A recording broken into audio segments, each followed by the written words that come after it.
Mariel Albarrán, gracias, querida Mariel, por estar con nosotros nuevamente. Pasan las semanas, pasan los meses, pasan los años y la cosa no avanza y de pronto se pone peor, Mariel. Bueno, hemos dado seguimiento a este caso. Hoy se abre pues una nueva etapa, pero ¿cómo va todo, querida Mariel? Elisa, gracias por el espacio. La verdad es que, como bien lo dices, no solo no llega a la justicia, sino esta persecución no cesa y hoy pretenden premiar a un magistrado violador, ¿no? Esto no lo podemos permitir de ninguna manera. Hoy, por primera vez, me manifesté a las afueras del Congreso de la Ciudad de México porque no solo son mis hijas, no podemos permitir que un magistrado conozca de otros casos de violencia sexual infantil, de feminicidios, de violencia contra las mujeres, porque no solo es agresor sexual. A lo largo de estos 4 años se convirtió en agresor vicario, es deudor alimentario, dejó de apoyar económicamente a mis hijas. Entonces no queremos estos magistrados enquistados en el poder. ¿Por qué no abrirle el espacio a abogados, abogadas que estén preparados, que tengan perspectiva de derechos humanos, de infancia, de género, pero además la persecución en mi contra no cesa, Elisa? Le apuestan... ¿Qué pasó? Bueno, perdón. No, le apuestan al olvido de la sociedad y de los medios de comunicación. ¿Qué pasó ahora? Recuerdo que te abrieron carpetas de investigación, hemos comentado aquí, hemos tenido, por cierto, también a mujeres profesionistas que en su momento han dado fe del abuso sexual del que fueron víctimas tus hijas menores de edad, muy pequeñitas, en organizaciones además muy reconocidas. Estuvo aquí una de ellas, una de las representantes, que por cierto había sido premiada en el Senado mexicano. Pero, ¿qué pasa con todo esto, Mariel? ¿Y qué pasa en tu caso? Pues, Elisa, yo me atrevo a decir con todas sus letras que hay un encubrimiento por parte de Ernestina Godoy y de Rafael Guerra, porque no es posible que no haya justicia, pero además que hoy se esté discutiendo si regresan o no a Manuel Cavazos como magistrado, si no fuera por la negligencia, la corrupción, la impunidad que se vive en la Fiscalía y en el Tribunal Superior de Justicia, no estaríamos viviendo este episodio. Pero además, la última vez te comenté que había una recomendación de la Comisión de Derechos Humanos, ¿no? Este agresor, junto con su abogado, se han dedicado a denunciar a servidores públicos de la Fiscalía, a denunciar a servidores públicos de la Comisión de Derechos Humanos, Elisa. O sea, es intimidar a las víctimas, intimidar a las autoridades. ¿Quiénes han denunciado todo esto? Manuel y Gabriel Regino han denunciado a los servidores públicos que tienen las carpetas de investigación en mi contra para presionarlos y que judicialicen. Judicializaron 3 carpetas en mi contra. O sea, a él no lo podemos sentar frente a un juez, aun y cuando mis hijas lo señalan directamente, cuando hay informes del CTA, informes de Adivac. ¿Por qué te digo con toda la seguridad que hay un encubrimiento? ¿Cómo es posible que hayan cerrado una carpeta de investigación cuando estaban pendientes los reportes finales del tratamiento psicológico que han llevado mis hijas? Ellas tienen más de 3 años de tratamiento ininterrumpido, semana a semana. ¿Y cuál era la prisa por cerrar esa carpeta de investigación cuando Adivac dijo, y no solo Adivac, también el CTA, señalaron de manera contundente que mis hijas son víctimas de violencia sexual por parte de Manuel Horacio Cavazos López? ¿Y por qué cerrar la carpeta y no esperar los informes finales? No ha dado cumplimiento a la Fiscalía la recomendación, Elisa. Es la Fiscalía Capitalina. Todo se ha quedado en la Fiscalía Capitalina y en la Justicia Capitalina. La Procuración de Justicia en la Ciudad de México, con la titularidad de Ernestina Godoy, y la impartición de justicia en la Ciudad de México con la titularidad de Guerra. En estas dos instancias se ha quedado tu caso. No, bueno, el caso de tus hijas. No. El tuyo es que ya se convirtió también en el tuyo, porque pues hemos aquí dado puntual seguimiento a las investigaciones en tu contra. La última fue por corrupción de menores. Hoy, una madre que se atreve a denunciar violencia sexual infantil es denunciada por corrupción de menores. Es la alienación parental disfrazada de corrupción de menores, donde dicen que mis hijas cometieron el delito de señalar a su agresor. O sea, imagínate, mis hijas cometieron el delito de decir, mi papá me violentó, mi papá me agredió. No solo han conocido las instancias locales, aquí debo decirte que en la Ciudad de México vemos negligencia, vemos que no tienen protocolos para atender la violencia sexual infantil, vemos que hay corrupción, ¿no? Se atrevieron a alterar las transcripciones de los audios, la Ministerio Público dijo que fue obligada a determinar el no ejercicio, pero ¿qué pasa con algunos jueces federales? Hay resistencia para proteger a las niñas y a las madres. Tal es el caso del tercer tribunal colegiado, donde está el magistrado Ojeda Bojorges, ¿no? O el magistrado Franco, Román Franco. ¿Por qué se lo señalo a ellos dos? Sí. Porque ellos no quisieron aceptar la demanda de mis hijas, donde de puño y letra ellas verbalizan la violencia sexual, piden que las protejan y además no van solas, acompañadas del Instituto Federal de la Defensoría Pública, quien decidió acompañarnos de manera extraordinaria justo por toda esta simetría de poder y todos los obstáculos que hemos tenido en la Ciudad de México.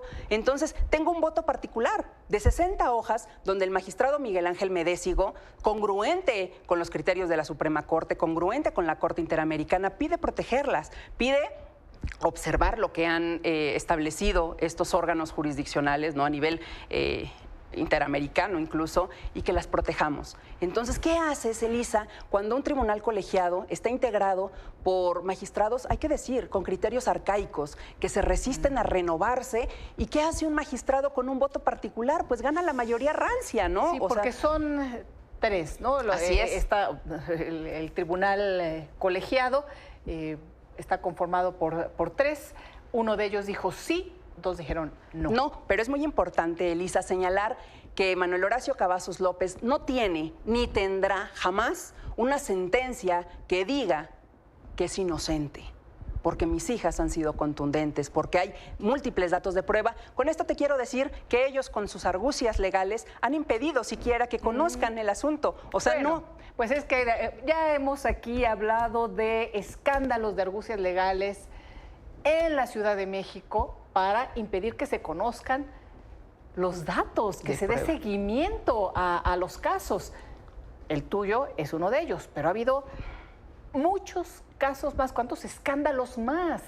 ¿No? Ya no digamos de aquel invento que mantuvo a una mujer en prisión durante tantos años, pariente política del fiscal general. En fin, ¿de qué estamos hablando? Pues de que no cuando te enfrentas al poder inmenso, ¿de qué? De una fiscal, de un titular de un poder judicial como el de la Ciudad de México. ¿Es eso? ¿Qué más hay detrás? ¿Qué intereses? Así es. Hoy que estuvimos en el Congreso, hubo compromiso por parte de la bancada de Morena, de la bancada de Alianza Parlamentaria Ciudadana y PRD, se comprometieron a no dar su voto. Se comprometieron a hacer lo posible porque no pase esta ratificación, pero necesitamos el apoyo de todos los grupos parlamentarios. No pueden ser unos sí y otros no. No un agresor en el poder, Elisa. Independientemente de esta decisión del tribunal, para que a nivel federal se comience a atender este terrible caso y estén protegidas, se haga justicia, hay algunas otras instancias. Mariel, ¿qué puedes hacer? ¿Cuántos años llevas denunciando esto y cuántos años llevas expresándote con la angustia, con el miedo, con todo lo que conlleva un caso como este y con las carpetas y las investigaciones en tu contra y sin la protección adecuada? Son casi 4 años, Elisa, de revictimización constante. Yo no tendría por qué estar aquí contándote todos los obstáculos que hemos tenido, ¿no? Lo hago porque no hay respuesta por parte de las autoridades, porque voy a mesas de reunión con la fiscal general de violencia vicaria y nos da el avión. O sea, literal, estando presente con ABIM, estando presente la Comisión Nacional de Derechos Humanos, estando presente la Comisión Local, la fiscal general se atrevió a afirmar que no está segura de tener la obligación de proteger a las niñas y a los niños de manera oficiosa, Elisa. Si esto piensa la fiscal general, ¿cómo estará el resto del personal? ¿No? Es sumamente grave. En el caso de Sayuri, que es la coordinadora general de género, se atrevió a sostener en una reunión con la Comisión de Derechos Humanos, consta en un acta circunstanciada, que ejercen acción penal porque el agresor los denunció.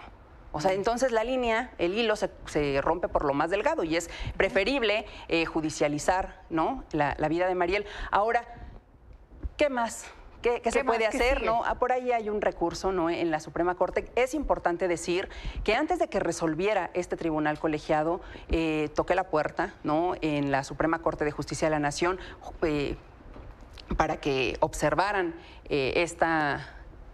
pues a este colegiado, pero no solo eso, el Instituto Federal de la Defensoría Pública metió una solicitud de facultad de atracción para que conocieran de este caso y no quisieron esperar estos dos magistrados, reacios, ¿no? ¿La Defensoría Pública Federal te está apoyando? Así es. ¿A ti? ¿A tus hijas? A mí, a mis hijas. Muy bien. Y ¿hasta dónde? Pues llegaremos a instancias internacionales si es necesario, pero yo sí quiero ser enfática en que él no tiene una sentencia absolutoria, ni siquiera se ha analizado la violencia sexual infantil, no ha habido un juez valiente que lo haga. Él pues teme, ¿no?, que mis hijas manifiesten una y otra vez la violencia sexual y lo que hace es impedir que nos admitan siquiera las demandas, Elisa. Entonces, hoy regresa para ver si es ratificado, porque un tribunal colegiado le concede un amparo, pero aquí es muy importante decir que el colegiado le niega reinstalarlo de manera automática. El agresor pidió ser reinstalado de manera automática, le dijeron no, y él se duele, dice, pues valora mi desempeño, o sea, es un violador trabajador, él quiere que digan eso, ¿no? O sea, es un agresor sexual, pero trabajador. Entonces queda en la cancha del Congreso de la Ciudad de México. Hoy las diversas colectivas pidieron que se legisle para que ningún agresor esté en el poder. Hay 3 iniciativas en el Congreso y yo hoy vi una manifestación poderosa porque son muchas madres exigiendo justicia y que se sumaron aún en este acto. Mariel, gracias nuevamente por estar con nosotros. Vamos a continuar dando seguimiento a este caso, escuchando todas las voces y, por supuesto, pues estamos pendientes y en comunicación. Muchas gracias, Elisa. Gracias. A ti y a tu auditorio. Gracias. Buenas noches. Buenas noches.